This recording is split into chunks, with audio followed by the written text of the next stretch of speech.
Pemerintah Kabupaten Jepara menambah kuota gas LPG 3 kg.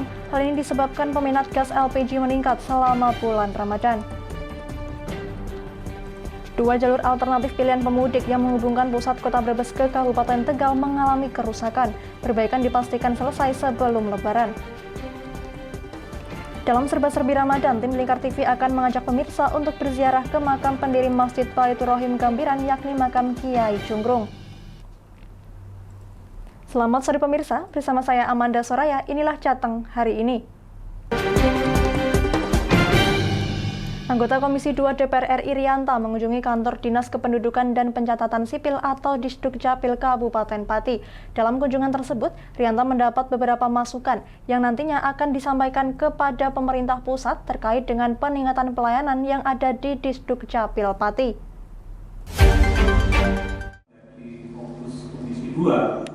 Anggota Komisi 2 DPR RI Rianta mengunjungi kantor Dinas Kependudukan dan Pencatatan Sipil atau Disdukcapil Kabupaten Pati pada Jumat pagi. Rianta ditemui oleh Kepala Disdukcapil Rubiono serta ditemani oleh Kepala Satpol PP Pati Sugiono.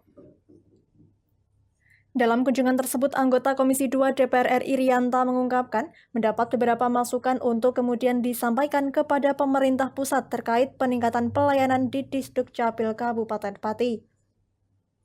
Ia menilai pelayanan di Disdukcapil Kabupaten Pati sudah mengalami peningkatan, meski begitu masih ada ketersediaan belangko yang saat ini pengadaan tersentral di pemerintah pusat. Pelayanan di Dukcapil Pati ini sudah terjadi peningkatan yang begitu luar biasa, walaupun kadang-kadang ada kendala-kendala yang sifatnya teknis, tapi sebenarnya ini bukan dari Dinas Dukcapil Kabupaten Pati khususnya, atau Dinas Dukcapil Kabupaten pada umumnya. Tetapi ini ada satu kendala-kendala yang diakibatkan oleh nasional. Contoh masalah belangko. Karena belangko ini pengadaannya tersentral di pusat. Jadi ini masyarakat untuk memaklumi, tapi percayalah bahwa pemerintah inginnya pelayanan yang prima. Ditemui di waktu yang sama, Kepala Disdukcapil Rubiono menjelaskan bahwa kebijakan DAK yang dihapus oleh pemerintah pusat menjadi kendala Disdukcapil saat ini. Apalagi ia menilai Disdukcapil merupakan dinas yang melayani masyarakat secara langsung, oleh karenanya perlu SDM dan juga peralatan IT yang mumpuni. Memang saat ini adalah pelayanan pada masyarakat langsung, ya. Jadi memang kita harus membutuhkan suatu SDM maupun peralatan karena serba IT, sehingga tadi dengan adanya DAK dihapus dari pusat ini juga menjadi kendala kami dalam pelayanan. Namun sudah didukung oleh APBD Kabupaten, ya, mudah-mudahan nanti ke depan nanti ada pengganti DAK lah atau tugas pembantu apa-apa, jadi bisa memberikan pelayanan kami pada masyarakat. Usai mengunjungi kantor Disdukcapil Kabupaten Pati, anggota Komisi 2 DPR RI melanjutkan meninjau pelayanan kepada masyarakat di Mall Pelayanan Publik atau MPP Kabupaten Pati. Usai meninjau Mall Pelayanan Publik, anggota Komisi 2 DPR RI Rianta berharap Mall Pelayanan Publik dapat senantiasa dirawat dan dipertahankan pelayanan yang dinilai baik. Dari Pati, Fajar Mukti, Lingkar TV, melaporkan. DPRD Kudus menggelar rapat paripurna penyampaian laporan keterangan pertanggungjawaban atau LKPJ pemerintah Kabupaten Kudus tahun anggaran 2021 yang bertempat di ruang paripurna pada Kamis 7 April 2022.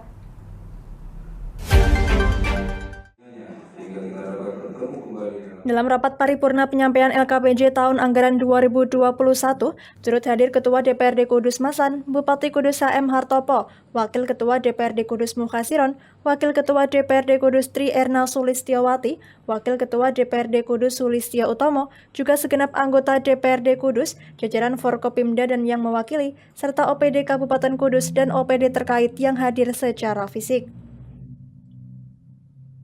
Dalam penyampaian LKPJ tahun anggaran 2021, Bupati Kudus HM Hartopo menyampaikan bahwa laporan keterangan pertanggungjawaban pemerintah Kabupaten Kudus tahun anggaran 2021 masih fokus dalam penanganan COVID-19. Hartopo menjelaskan dalam APBD tahun anggaran 2021, pendapatan asli daerah terrealisasi sekitar 137,88% dari target, sementara pendapatan transfer terrealisasi 102,29% dari target. Selanjutnya pelaksanaan belanja daerah pada tahun 2021 terserap sebesar 82,53%. Ya tentunya ya karena kemarin masih ada pandemi yang sangat luar biasa, ya, tentunya banyak anggaran-anggaran yang dilakukan untuk bekerjasama untuk penanganan COVID-19.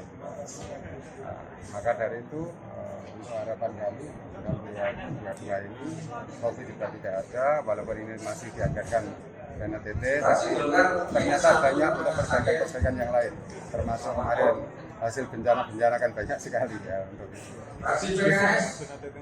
Ya, bisa digeser insya Allah. Sekarang kemarin masih 10, sekitar 10. Tapi ini ada kerusakan di pasar, di gor, atau di Taman Krida, itu juga memerlukan anggaran-anggaran itu dan sudah kita alokasikan. Menanggapi hal tersebut, Ketua DPRD Kudus Masan menyampaikan penyampaian LKPJ tahun anggaran 2021 oleh Bupati Kudus akan diterima dan dibahas lebih lanjut oleh komisi-komisi di DPRD Kabupaten Kudus. Penyampaian LKPJ tahun anggaran 2021 ini merupakan tindak lanjut dari visi dan misi Kudus bangkit menuju kabupaten modern, religius, cerdas, dan sejahtera. Pemerintah Kabupaten Kudus telah menganggarkan dan merealisasikan pendapatan daerah untuk kesehatan, pendidikan anak, dan pemberdayaan perempuan, serta perlindungan anak di Kabupaten Kudus. Dari penyampaian LKPJ tahun anggaran 2021 ini, Masan pun berharap agar generasi muda di Kabupaten Kudus semakin cerdas, religius, dan modern, sehingga dapat menciptakan sesuatu yang dapat menjadikan Kudus sejahtera. Dari Kudus, Wes Alkorni, Lingkar TV, melaporkan.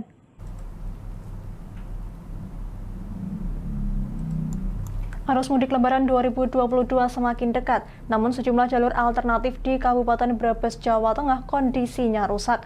Padahal jalur tersebut merupakan jalur alternatif pilihan pemudik jika Pantura macet. Beginilah kondisi ruas jalur alternatif Brebes Jatibarang Kabupaten Brebes yang kondisinya rusak. Jalur sepanjang 9 km ini berlubang dan bergelombang sehingga membahayakan bagi pengguna jalan.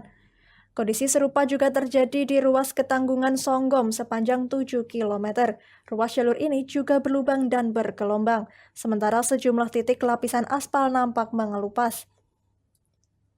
Guna menghadapi arus mudik Lebaran 2022, Dinas Pekerjaan Umum Kabupaten Brebes melakukan perbaikan jalan di kedua ruas jalur alternatif tersebut. Kabid Bina Marga DPU Brebes Ridho Khaironi memastikan seluruh perbaikan ruas jalan kabupaten akan selesai H-15 sebelum Lebaran. Hasil koordinasi kami dengan pihak kepolisian, khususnya di Lantas, kami diminta untuk menyiapkan dua ruas jalan yang dijadikan sebagai jalur alternatif pada saatnya nanti di arus mudik. Ruas tersebut yaitu Brebes Jatibarang dan ruas Tanggulok Songgom. Kondisi kedua ruas jalan itu saat ini gimana, Pak? Memang kondisi saat ini dengan kemarin curah hujan yang cukup tinggi dan beberapa lalu lintas yang cukup tinggi, kondisinya rusak parah. Namun demikian, mulai kemarin, dari minggu kemarin kita sudah mulai melaksanakan penanganan secara bertahap, yang tentunya harapannya nanti di saat pada hari H menjelang Lebaran tersebut, kondisi ruas tersebut insya Allah sudah dalam kondisi baik dan aman untuk bisa dilewati masyarakat pengguna jalan. Ruas jalur alternatif Brebes Jatibarang ini menjadi pilihan pemudik karena jarak tempuh lebih cepat dibanding melewati jalur Pantura. Ruas ini menghubungkan pusat kota Brebes menuju Kabupaten Tegal. Dari Brebes, Gus Fadilah, Lingkar TV, melaporkan. Jangan kemana-mana pemirsa, kami akan kembali usai jeda pariwara. Tetap bersama kami.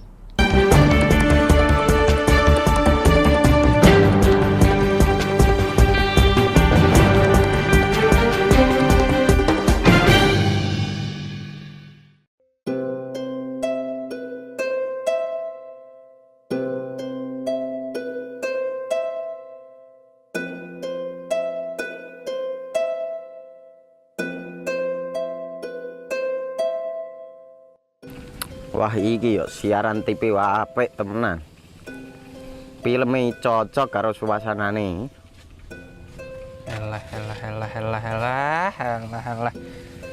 Elah. Boleh bro ngene iki awan-awan kok. Iki lho nonton TV, Kang. Wah, kenal nedan kowe wong genang delok HP kok delok TV piye? Wah kurang update kowe iki, Kang. Lho maksudnya piye kok ngarane aku update itu? Iki lho delok aku nonton TV tenan. Apa kira nonton HP? Wong delok HP ngono kenal nedan apa iki. Iki lho delok siarane. Lho, kok iso ya? Yo TV apa? Jenenge Lingkar TV, Kang. Saiki erane TV kok ngene iki.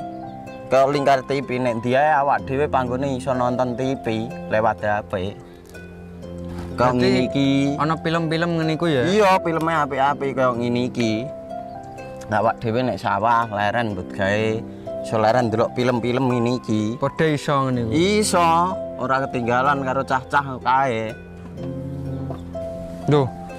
HP ku kok ora iso tak nggo ngono piye carane iki? Ki lho Rip, tak doi carane. Piye? Kowe buka Play Store. Play Store, Mas. Yo iku pokoke. Play Store apa? Ketik Lingkar TV. Engko lek wis ngono, klik install. Nah, engko wis ana metu menune Lingkar TV karek ndelok siaran apa ae. Film-filme apik-apik. Berarti film channel Lingkar TV metu nang kene kabeh ra? Iya. Filme wah cocok karo suasana cara didelok ya. Oh, wis iki iso iki. Iya metu kabeh ngene TV wah. Iya. Kondiange ya. Mangkane Lingkar TV filme apik-apik kabeh. Iya, aku ngene kok. Lagi reti iki aku malah. Sekolo Iya. ana bocah-bocah ajak ndelok. Ben seru nang kene ya, Wan. Wabek. Rene lo. Tak deloki apik-apik ana film Jos iki.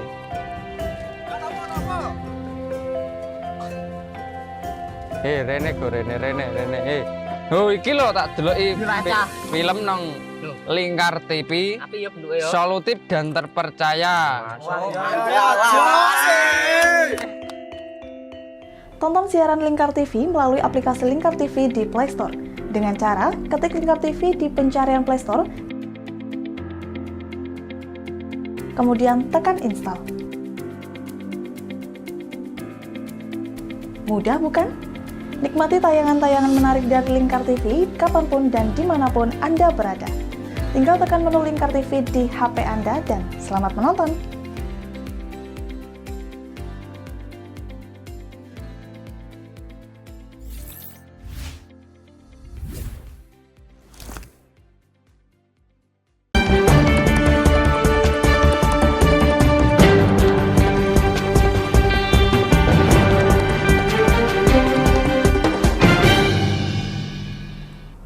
Masih bersama Jateng hari ini pemirsa, konsumsi gas LPG selama Ramadan di Kabupaten Jepara meningkat. Itu sebabnya pemerintah kabupaten mengajukan kuota tambahan untuk mengantisipasi kelangkaan gas LPG.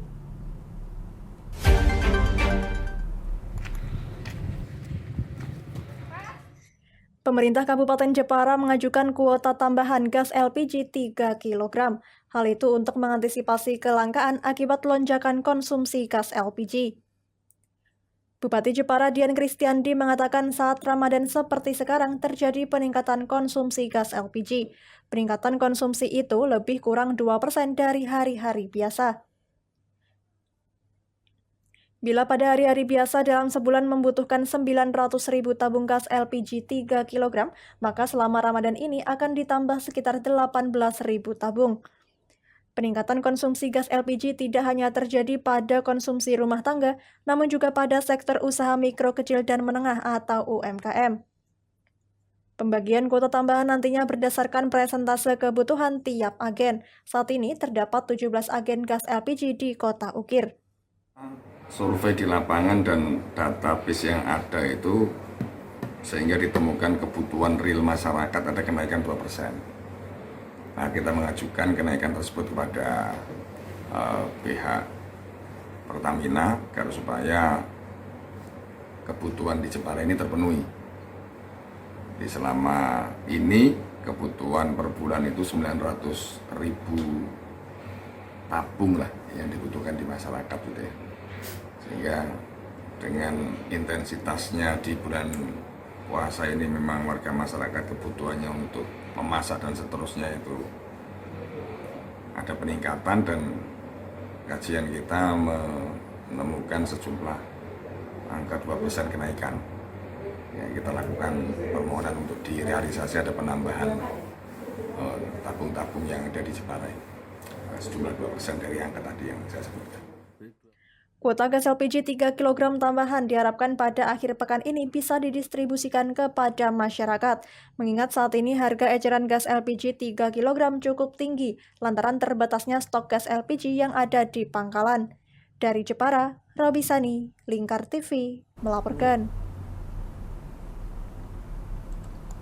Bangunan bersejarah Langgar Bubrah yang berada di tengah kota disebut-sebut pembangunannya diprakarsai oleh bangsawan dari Majapahit bernama Pangeran Poncowati. Untuk mengetahui selengkapnya tentang sejarah Langgar Bubrah yang terletak di tengah kota Kudus ini akan kami sajikan untuk Anda dalam Serba-Serbi Ramadan.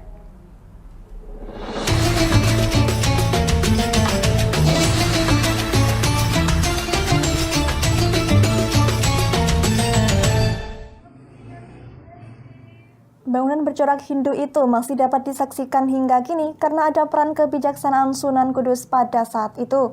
Langgar Bubrah terletak di RT 2 RW 5 Desa Demangan, Kecamatan Kota, Kabupaten Kudus. Langgar Bubrah tersebut di bagian atapnya berbentuk joglo. Bangunan Langgar Bubrah itu berdiri di atas lahan seluas 100 meter persegi. Panjang bangunannya 10 meter, lebarnya 10 meter, dan tingginya 175 meter, sementara luas bangunannya mencapai 25 meter persegi. Poncowati yang masih memeluk agama Hindu memprakarsai berdirinya Langgar Bubrah untuk tempat ibadah. Langgar Bubrah dibangun pada tahun 1400-an dengan corak Hindu yang kental. Langgar ini dulunya menjadi tempat semedi umat Hindu. Langgar Bubrah ini yang memberi nama Langgar Bubrah bukan saya, tapi ini atas kesepakatan dari Disbud Paru Kudus bersama dengan Pemprov Jawa Tengah, juga bersama Balai Pelestarian Cagar Budaya Jawa Tengah, diresmikan oleh Kemdikbud Pusat dari Jakarta. Jadi kata Langgar dan Bubrah, Langgar itu adalah sebagai surau atau tempat ibadahnya umat muslim. Bubrah itu, kata bubrah bukan berarti bubar, sudah beda. Kalau bubar dihancurkan, rusak. Tapi kalau bubrah itu adalah dulu pernah utuh dan pernah satu kesatuan, tapi rusaknya karena kerusakan. Itu makanya disebutlah bubrah. Kalau orang-orang sekitar sini dulu, mulai dari ayah saya, Simbah, Buyut, Canggah, Wareng, dari 5 dekade ini menyebut tempat ini dulu Sigit Bubar, Sigit Bubar namanya. Lokasinya tak begitu jauh dari Menara Kudus, yaitu sekitar 300 meter. Untuk menuju Langgar Bubrah dari arah pusat kota menuju arah Jalan Kampung Demangan. Adapun struktur bangunannya berupa tumpukan batu bata berwarna merah yang mengelilingi kompleks bangunan. Di beberapa bagian tembok terdapat batu bata yang diukir sedemikian rupa, kemudian terdapat pula atap genting berbentuk joglo berwarna kecoklatan mirip rumah joglo khas kota Kudus. Di sini yang masih sering dan masih terbiasa dilakukan oleh masyarakat sekitar maupun penduduk sini itu adalah bacaan selamatan. Di mana bacaan selamatan sendiri itu dari zaman dulu, zaman Majapahit, Poncowati sampai sekarang masih digunakan. Kenapa masih digunakan? Karena satu, yang namanya bacaan selamatan itu tidak jauh dari peradaban syariat Islam. Tujuannya satu, untuk sedekah, untuk sedekah. Karena apa? Harta yang kita miliki harus kita sedekahkan. Di syariat Islam yang dibawa oleh Sunan Kudus Ja'far Shadiq, di sini sedekah juga dipelajari. Disebutkan jika bangunan tersebut mulai beralih fungsi menjadi tempat beribadah umat Islam melalui pengaruh Sunan Kudus. Seiring masuknya Islam yang dibawa oleh Sunan Kudus, bangunan Langgar Bubrah tersebut dijadikan sebagai surau atau tempat ibadah agama Islam. Dari Kudus, Wes Al-Korni, Lingkar TV. melaporkan. Jika di edisi sebelumnya kita telah berkunjung dan mengenal masjid tertua di Kabupaten Pati, Masjid Baitur Rahim, dalam serba-serbi Ramadan kali ini, kita akan mengunjungi sekaligus berziarah ke makam pendiri masjid tertua tersebut, yaitu makam Kiai Cungkrung. Ada rekan kami Mukti yang akan mengajak Anda berziarah ke makam pendiri masjid tertua tersebut. Berikut liputannya untuk Anda. Pemirsa, kembali lagi dengan saya di Jateng hari ini spesial Ramadan. Nah pemirsa, di episode sebelumnya saya sudah mengunjungi Masjid Gambiran atau Masjid Baitur Rahim. Nah kali ini saya akan berziarah ke salah satu tokoh atau ulama yang mendirikan Masjid Baitur Rahim Gambiran. Siapa beliau? Beliau adalah Mbah Kiai Cungkrung. Saya akan berziarah di makam Mbah Kiai Cungkrung sambil menunggu berbuka puasa tiba. Ikuti terus ziarah saya.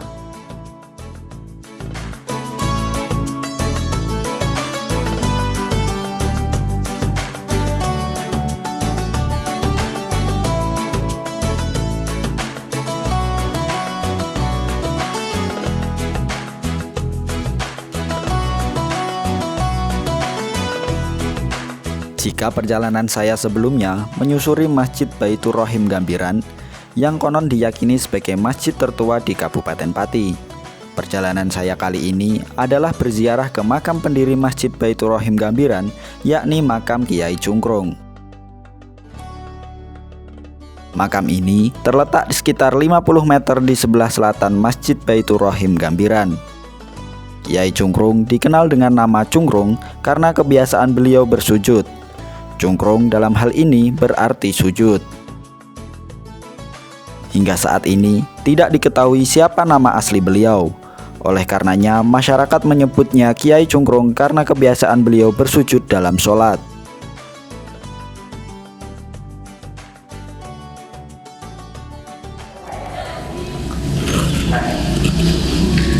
Nah pemirsa, berziarah ke makam ulama atau wali memang sudah menjadi tradisi di kalangan umat Islam di Indonesia. Selain mencari barokah dan bertawasul, berziarah juga menjadi pengingat akan jasa-jasa para ulama dalam menyebarkan agama Islam di Nusantara. Mungkin bagi Anda di waktu bulan Ramadan ini untuk mengisi waktu luang sebelum berbuka puasa, kalian bisa mendatangi makam para ulama atau wali untuk sekedar mencari barokah ataupun menjadi pengingat akan jasa-jasa para ulama tersebut. Kiai Cungkrung diyakini merupakan murid dari Sunan Muria. Kiai Cungkrung berdakwah di sekitar Gambiran dengan corak tasawuf dalam penyebaran agama Islam.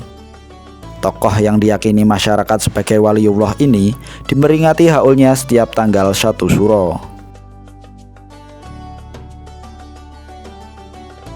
Nah pemirsa, tadi saya sudah berziarah di makam Mbah Kiai Cungkrung, dan alangkah baiknya bagi pemirsa untuk selalu mengingat jasa-jasa para ulama yang ikut andil dalam menyebarkan agama Islam. Sekian perjalanan saya hari ini di makam Mbah Kiai Cungkrung. Kayaknya ini udah mau buka puasa, saya mau berburu takjil seperti biasa untuk menemani berbuka puasa saya. Terima kasih, sampai ketemu di Jateng hari ini spesial Ramadan selanjutnya. Sampai jumpa. Ya, serba-serbi Ramadan tadi sekaligus mengakhiri kebersamaan kita kali ini. Terus saksikan Jateng hari ini setiap pukul 17 waktu Indonesia Barat hanya di Lingkar TV. Akhirnya saya Mada Soraya, mewakili seluruh kerabat kerja yang bertugas pamit dari hadapan Anda. Terima kasih dan sampai jumpa.